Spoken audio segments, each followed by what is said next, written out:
શું તમારા ઘરમાં પણ કોઈને મખાણા નથી ભાવતા? અને જો ભાવતા હોય તો એકદમ જ ક્રન્ચી અને ક્રિસ્પી નથી બનતા, એટલે ખવાતા નથી. તો આજના ક્રન્ચી મસાલા મખાના જરૂરથી ટ્રાય કરો. જય શ્રી કૃષ્ણ મિત્રો. તો ચલો આજની આ હેલ્ધી અને ટેસ્ટી રેસીપી શરૂ કરીએ. તો તેના માટે લીધા છે અહીંયા 3 કપ જેટલા મખાના. અને આજના મખાના છે ને એ આપણે એવી રીતે તૈયાર કરીશું કે લાંબા સમય સુધી એકદમ જ ક્રિસ્પી રહેશે, જરા પણ સોફ્ટ નહીં થાય. હવે કડાઈમાં ઉમેરી દઈશું આ મખાના. તો પેકેટમાંથી મખાના જ્યારે પણ કાઢીએ તો આ રીતે એકદમ જ ચવડ હોય છે, તે જરા પણ ક્રિસ્પી નથી હોતા. અને ઘણી વખત આપણે આમાંથી જે પણ રેસીપી બનાવીએ, ચેવડો બનાવીએ કે પછી એમને વઘારીને ખાઈએ તો પણ મખાના એકદમ જ સરસ ક્રન્ચી ને ક્રિસ્પી નથી બનતા. તો આજે આપણે આ મખાના એવી રીતે બનાવશું ને કે તમે મહિના સુધી પણ આને ડબ્બામાં ભરીને રાખશો તો આ એકદમ જ ક્રિસ્પી રહેશે. તો સૌથી પહેલાં તો આપણે આમાં ઘી કે તેલ કંઈ પણ ઉમેર્યા વગર આને શેકવાના છે. આ જ આપણી પહેલી ટીપ છે.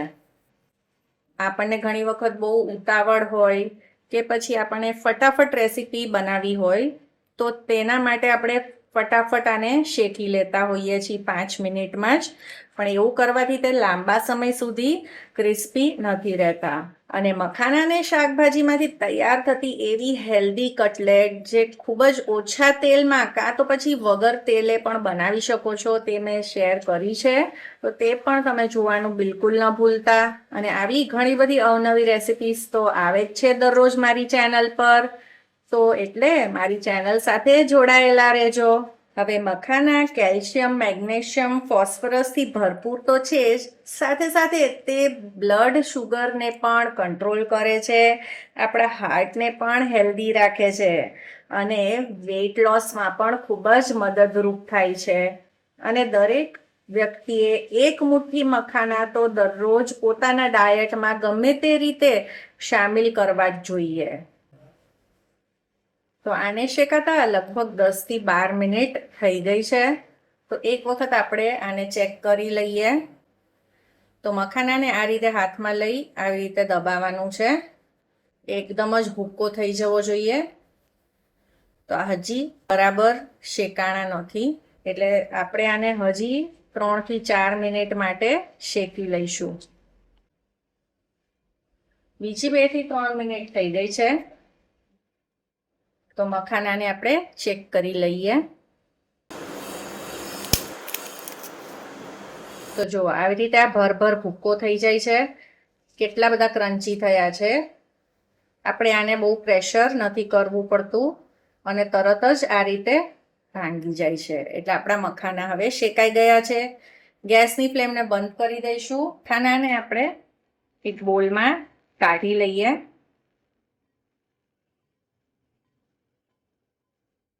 અને કડાઈને ફરીથી ગેસ ઉપર મૂકીશું. હવે આ જ કડાઈમાં મખાનાને આપણે ફ્રાય કરી લઈશું. એટલે એક વખત કડાઈને આ રીતે લૂછી લઈએ. તો મખાનાનો ટેસ્ટ ઘીમાં જ સરસ આવે છે. તો અહીંયા મેં આ રીતે 2 થી 3 ચમચી જેટલું ઘી મૂક્યું છે. તો હવે આપણે મખાના જ્યારે શેક્યા તો કોરા જ શેક્યા છે, એટલે આમાં આટલું ઘી ઉમેર્યું છે. ઘી થોડુંક ગરમ થાય એટલે તેમાં આપણે 5 ચમચી હળદર પાવડર ઉમેરીશું, અડધી ચમચી લાલ મરચું પાવડર, અડધી ચમચી ચાટ મસાલો અને સ્વાદ પ્રમાણે મીઠું. ફ્લેમ અત્યારે આપણે લો જ રાખી છે. ફાસ્ટ ફ્લેમ રાખીશું તો બધા જ મસાલા બળી જશે. હવે બસ અડધી જ મિનિટ માટે આપણે આને શેકી લઈએ આ રીતે. અને હવે આપણે મખાનાને ઉમેરી દઈશું.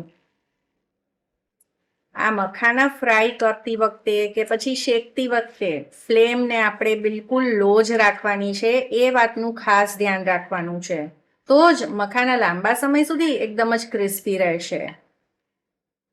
અને ઘીમાં આ રીતે બધા મસાલા ઉમેરી દેવાથી આ બધા જ મસાલા મખાનાને સરસ રીતે કોટ કરી લેશે.